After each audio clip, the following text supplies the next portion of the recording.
The higher interest rates that we've been seeing are now causing Wall Street to crack. It's gotten so bad that BlackRock, the world's largest asset manager, just said that you can no longer pull your money out from their private credit fund. But the real reason why this is such a nightmare for the Fed isn't just because BlackRock is losing money. It's because we're seeing the perfect storm for stagflation. Number one, our job market is not doing good. February was the worst month for the job market that we have seen since the pandemic. Number two, before the United States attacked Iran, inflation was already going up in the United States. And now, after the crisis in the Middle East, oil prices are going higher, which are making more concerns for inflation. And now number three, the part that most people are overlooking, but you definitely want to pay attention to this, I'll explain why, is Wall Street is beginning to crack, starting with these private credit funds. So I'm going to break this all down, and then I'm going to show you how you can use these shifts in Wall Street to your advantage. That way you can use it as a potential investment opportunity. So make sure you stick with me until the end. And by the way, if you are an investor, this is why on March 18th, I'm hosting a live, free, and virtual investor workshop. Because if you're thinking about your investments, you're thinking about your retirement, and you're feeling a little bit of unease because of all the craziness happening, I invite you to join me on March 18th because I'm going to show you my firm's research as to number one, where the economy is moving, and number two, how these changes create new and unique investment opportunities because things are changing very quickly. It's a free workshop, it's live. I'm doing it twice on March 18th, once in the morning at 10:30 a.m. Eastern Time, and then again in the evening at 8 p.m. Eastern Time. Now, if you do want to join, please register soon because we have a limited number of people that can actually join me live. And as an added bonus, when you do show up live on March 18th, we're also going to send you a free digital copy of my team's new book, How Money Changed Forever. But you have to actually show up on March 18th to get a copy of this book. So if you're an investor, I invite you to join me on March 18th. It's free, and I have that link to register down in the description below. Now, to understand why the private credit market is collapsing, you have to understand how the basics of banking works. Because when you go and you want to borrow money from the bank, the way it works is the bank is going to review your credit score, they're going to review your income, they're going to review your payment history, and based off of that, they will see if you can qualify for this loan, and this loan is going to be regulated by the Federal Reserve Bank. The bank is going to be regulated by the FDIC. That way, when you go and deposit money at the bank, well, you're protected because even if the bank collapsed, you're protected with FDIC insurance up to $250,000. So this entire process is very regulated. Private credit is a little bit different. This company wants to go out and raise $300 million. And they go to this bank, they go to Chase, they go to Bank of America just like you did, but the bank says, no, you're too risky. Because of whatever the nature of your business is, we are not going to lend you this money, so the bank says no. This company, because it's $300 million, it's not enough to go to the stock market and try to raise money from the public markets, so they get denied over there. Instead, they go to a third party. This other company right here, something like Blackstone, something like Blue Owl, sometimes even something like BlackRock, and they go and they borrow money from these third-party companies, and then these third-party companies will then lend this money. It's called private credit to this company. Now, there's two things that I want you to understand. This company right here that's making the loan, it's not a bank.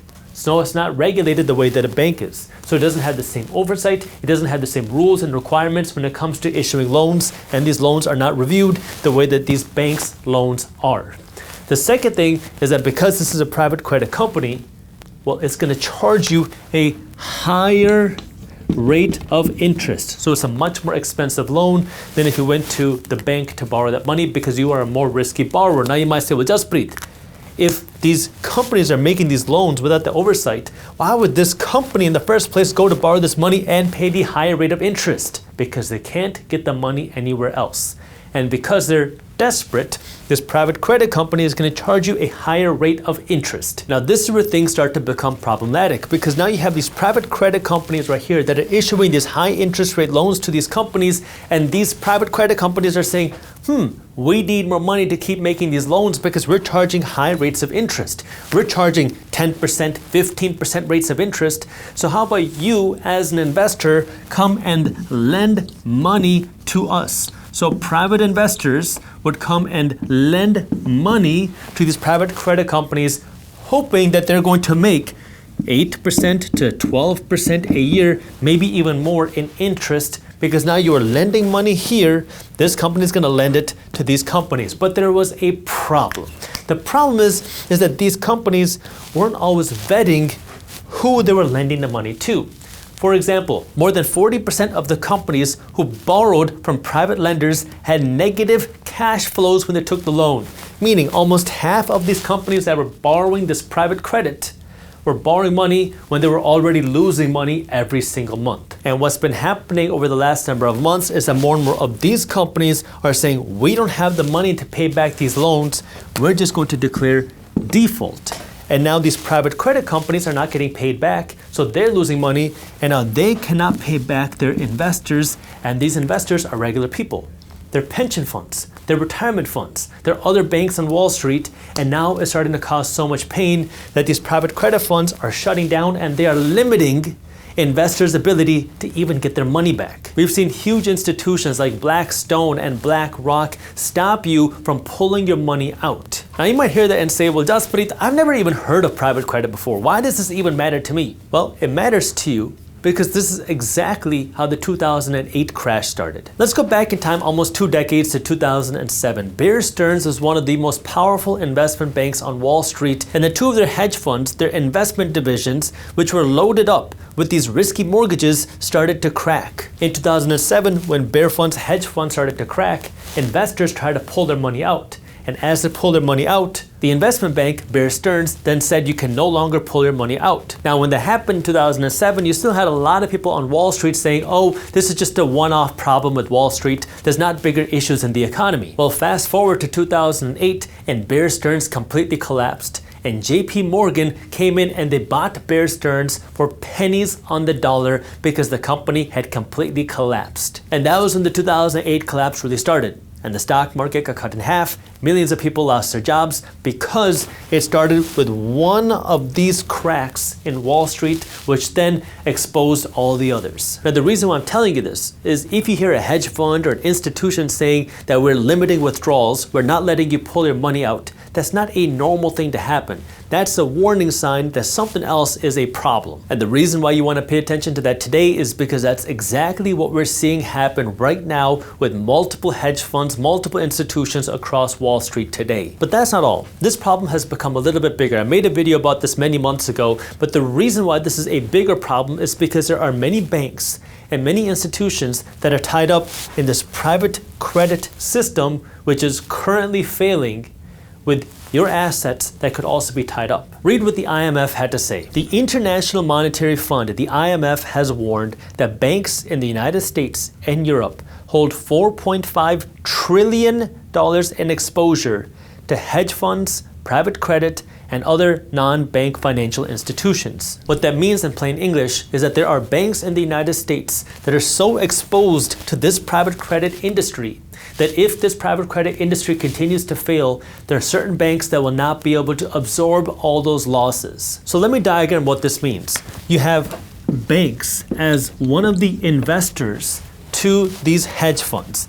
So there's banks, there's regular people, there's institutions that have been lending money to these hedge funds, and banks have been lending a lot of money to these hedge funds. These hedge funds then lend this money out to these companies at these very high rates. Banks have been getting rich, investors have been getting rich for a long time, but now, because of these higher interest rates, some of these companies are beginning to fail. As they fail, the hedge fund is not getting paid, the hedge fund's not getting paid, and now they're limiting withdrawals. They're saying, all of you people, including you banks, that lent money to these hedge funds, well, we can't give you your money back, at least right now. Now, in case you're wondering which banks have the highest exposure to these hedge funds lending money to these companies, well, according to Moody's, number 1 in the United States is Wells Fargo, number 2, Bank of America, number 3, PNC, number 4, Citigroup, and number 5, JP Morgan Chase Bank. So now you understand what these hedge funds did, and you understand why it's a problem for banks, because banks are exposed to these hedge funds, which have been lending money to these companies. But let's talk about these companies. What's going on with these companies? Because this really started in 2025, and that's when I started making videos about this. In September 2025, Tricolor, which is a subprime auto lender, declared bankruptcy, and what happened was they were borrowing huge sums of money from these hedge funds, and then they were making these subprime loans for people to buy cars. Well, people with subprime loans are getting extremely high interest rates, and because interest rates continued to stay high, they were not able to refinance. Those subprime borrowers saw more repossessions. As more repossessions happened, those subprime lenders stopped making money. Tricolor went bankrupt, and now they're not able to pay back the hedge fund. That was one example. Another example was a company called First Brands, also in the auto industry. But what First Brands did is they were an auto parts supplier. Just like with Tricolor, they were an auto parts supplier. People still weren't buying cars at the rate that they expected. Higher interest rates slowed things down. And then there were concerns about other financial mishandlings of money. In any case, hedge funds kept lending the money, and now we have these big institutions that declared bankruptcy, that are no longer paying back huge sums of money. And because they're not paying back their money, these hedge funds don't have money to pay back your investments as well. And this is where Jamie Dimon, who is the CEO of JP Morgan Chase Bank, says that there's probably more out there, because what he said is, quote, seeing one cockroach generally means that there's more hiding in the shadows. The cockroach that he's referring to are these companies that don't have the ability to pay back the loans. And anytime you go through any sort of financial disaster, what happens is one or two companies start to fail, and that shows, oh, there's other problems that are hiding. Now, if you made it this far, you're probably wondering, well, Jaspreet, doesn't the government regulate these loans the way that the government regulates these loans? And the answer is no, not exactly. We know that because this is not a bank, that it doesn't have the same regulations as these banks over here, but the Federal Reserve Bank is still running stress tests across banks and financial institutions across Wall Street. And you know what the Federal Reserve Bank said in 2025? They said that all major banks have passed the stress test with flying colors. That made everybody feel calm and happy about what's going on Wall Street. But the thing that they did not tell you is that they eased the requirements of the stress test. They made it easier to pass. Between 2024 to 2025, the stress test that the Federal Reserve Bank ran made it easier for banks to pass, assuming there was a commercial real estate collapse, assuming there was a housing market collapse, and assuming that there was a stock market crash. In each one of these three instances, it became easier for you to pass as a bank because the stress test lowered the requirements. But there's one more change that the Federal Reserve Bank did in 2025 that we really didn't hear about until now in 2026. The Federal Reserve Bank knowingly did not test banks' ability and stress on their test and stress on hedge funds and private equity, meaning they did not look at the bank's ability to withstand these types of financial problems. Want to know why? Because according to the Federal Reserve Bank, these private equity investments are typically held for the long term and are not typically sold at times of distress. Well, I hate to break it to you, but the Federal Reserve Bank was wrong. We are in a time of distress today, and BlackRock's clients are selling. Blackstone's clients are selling, and these institutions are not letting you pull your money out. Now, to be clear, I'm not telling you this to say that the markets are going to collapse tomorrow. I'm telling you this because this is a real warning sign. This is a real concern and something you want to pay attention to. But it can also create opportunity, and that's the key thing that you want to understand as an investor. Now, if you have money in a 401k, you have money in an IRA, you just want to understand that markets go up and they go down. There are volatile moments. There are recessions that happen. They are a part of our economy. We've seen 16 recessions over the last 100 years. We've seen 25 market crashes over the last 100 years. They are a part of our economy. They're going to continue happening, and market crashes and recessions create more millionaires than any other time because they allow the financially savvy to come in and buy good investments at a discounted price. The people that lose money are the people that panic sell out of good investments when things are going down. And that's the first thing that you have to understand. The second thing you want to think about is where your money is being saved, because remember, you're protected with FDIC insurance up to $250,000 per depositor. And so if you're investing or saving your money in a bank that's heavily exposed and you're way beyond FDIC insurance, you might want to think about getting a few different bank accounts. That way you can preserve and protect your money just in case bad things happen. And then last but not least is you want to think about how this can also create a potential investment opportunity for you.